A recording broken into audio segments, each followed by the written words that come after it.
कार्यक्रम, तो उसके पहले ही हमने कार्यक्रम शुरू करने के पहले हर जगह से कहा कि हर जिले के अंदर देखिए कि हर जगह कहां पर कोई कमी है, उस कमी को पूरा करने के लिए तो हम लोगों ने वो काम किया।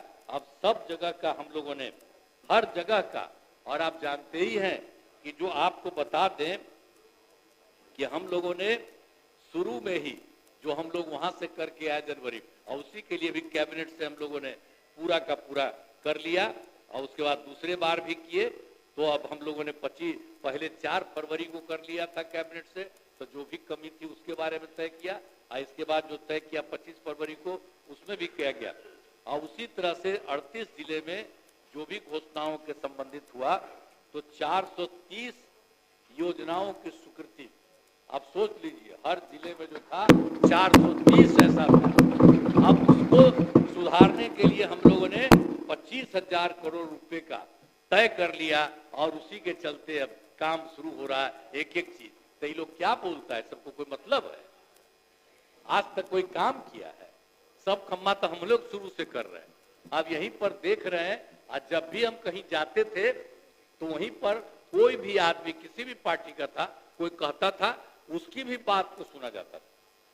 तो ये जितना देखा गया, अब जो भी है उसके बारे में देखा जा रहा, उसमें भी, और कुछ जगह के बारे में तुरंत पता चला था, उसको भी हम लोगों ने अडॉप्ट किया, और बाकी एक एक तरह से सारा काम किया जा रहा। हम लोग हर तरह से सब तरह से काम कर रहे हैं, और उसी के अलावे हर तरह से राज्य सरकार बिहार के विकास एवं समाज के हर तबके के उत्थान के लिए दृढ़ संकल्पित है। ये पूरा का पूरा हम सब लोग काम कर रहे हैं, और बहुत खुशी की बात है कि वर्ष 24 में नई केंद्र सरकार के गठन के बारे में आप सोच लीजिए। केंद्र सरकार के बारे में हम लोग को क्या, हम लोग तो कर ही रहे हैं, लेकिन केंद्र सरकार का भी जो सहयोग हुआ है, जो आप समझ लीजिए, जब चुनाव 24 में चुनाव हुआ, अब उसके बाद जो फिर सरकार थी, तो पहली बार उसने केंद्र सरकार ने ये के उसके गठन के बाद उन्होंने किया बिहार के लिए विशेष आर्थिक सहायता के रूप में, आपको बता दें, सड़क, उद्योग, स्वास्थ्य, पर्यटन और बाढ़ नियंत्रण के लिए बड़ी राशि देने की घोषणा उन्होंने की। और फिर इस वर्ष 2025 में जब दूसरा चुनाव हुआ है, तो केंद्र सरकार के द्वारा प्रस्तुत बजट में बिहार के लिए मखाना बोर्ड की स्थापना, बिहार के नए हवाई अड्डों का विकास, पश्चिमी कोसी नहर परियोजना के लिए वित्तीय सहायता, पटना IIT के विस्तार की घोषणा की गई है। इसके लिए हम आदरणीय प्रधानमंत्री श्रद्धेय नरेंद्र मोदी जी का हम अभिनंदन करते हैं, उनको हम धन्यवाद देते हैं कि उन्होंने दोनों बार 24 में और 25 में भी उन्होंने बिहार के हित में बहुत सारी योजनाओं के बारे में उन्होंने तय किया। सरकार की कामना है समाज में सद्भाव एवं भाईचारे का वातावरण कायम रहे, और हमारा राज्य प्रगति के पथ पर अग्रसर रहे। अब इसके अलावे आप जानते ही हैं, महामहिम राज्यपाल महोदय ने राज्य सरकार की उपलब्धियों के बारे में सभी बातें कही हैं। मैं आदरणीय राज्यपाल महोदय को उनके अभिभाषण के लिए नमन करता हूं, और इन्हीं शब्दों के साथ पुनः मैं आप सबको धन्यवाद देता हूं। यही भाग गया है, तब भी हम धन्यवाद देते हैं। भाग गया है, कोई बात नहीं, हमको इससे मतलब नहीं है कि आखिर उसी समय अंडवंड बोल रहा था, गवर्नर साहब बोल रहे थे, तो उसी समय अंडवंड बोल रहा था, तो कोई बात नहीं, हमें नहीं सुनना चाहिए। अरे हम तो गवर्नर साहब की ना बात कर रहे थे कि उन्होंने जितनी बातें की, तो इसी तरह से आपको सबको उनके लिए मैं राज्य सरकार की उपलब्धियों के बारे में सभी बातें कही हैं। मैं आदरणीय राज्यपाल महोदय को उनके अभिभाषण के लिए नमन करता हूं। इन्हीं शब्दों के साथ पुनः आप सबों को मैं धन्यवाद देता हूं, और मैं अनुरोध करता हूं कि महामहिम राज्यपाल महोदय के अभिभाषण के लिए उनके प्रति कृतज्ञता का प्रस्ताव सदन सर्वसम्मति से पारित करे।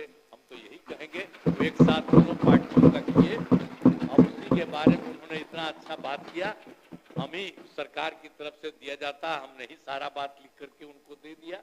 और उसके बाद उन्होंने एक एक बात कही, कितनी अच्छी बात की कि बिहार में जितना काम हो रहा हुआ है, तो अब तो हम आपसे ये अनुरोध करेंगे कि आप उनके लिए महामहिम महोदय के राज्यपाल महोदय के अभिभाषण के लिए उनके प्रति कृतज्ञता का प्रस्ताव सदन सर्वसम्मति से पारित करें। इन्हीं शब्दों के साथ मैं अपनी बात समाप्त करता हूँ। बहुत बहुत धन्यवाद। अब सरकार का उत्तर समाप्त हुआ।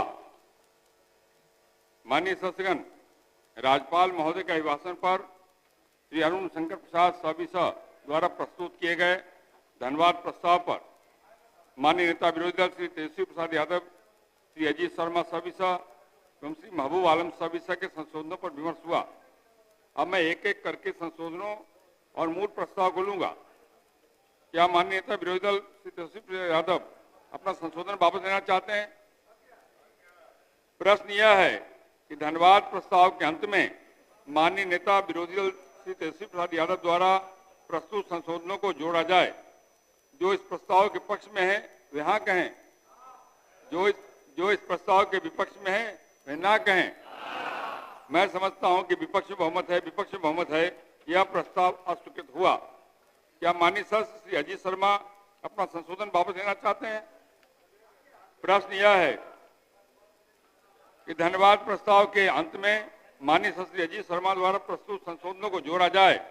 जो इस प्रस्ताव के पक्ष में है वे हाँ कहें, जो इस प्रस्ताव के विपक्ष में है वे ना कहें। मैं समझता हूं कि विपक्ष बहुमत है, यह प्रस्ताव अस्वीकृत हुआ। क्या माननीय सदस्य श्री महबूब आलम अपना संशोधन वापस लेना चाहते हैं? प्रश्न यह है कि धन्यवाद प्रस्ताव के अंत में माननीय सदस्य श्री महबूब आलम द्वारा प्रस्तुत संशोधनों को जोड़ा जाए। जो इस प्रस्ताव के पक्ष में है वे हाँ कहें, जो इस प्रस्ताव के विपक्ष में है वे ना कहें। मैं समझता हूं कि विपक्ष बहुमत है, यह प्रस्ताव अस्वीकृत हुआ। अब मैं मूल प्रस्ताव को लेता हूं। प्रश्न यह है कि सदस्यगण इस अभिभाषण के लिए राज्यपाल के कृतज्ञ हैं। जो इस प्रस्ताव के पक्ष में है वे हाँ कहें, जो इस प्रस्ताव के विपक्ष में है वे ना कहें। मैं समझता हूं कि पक्ष बहुमत है,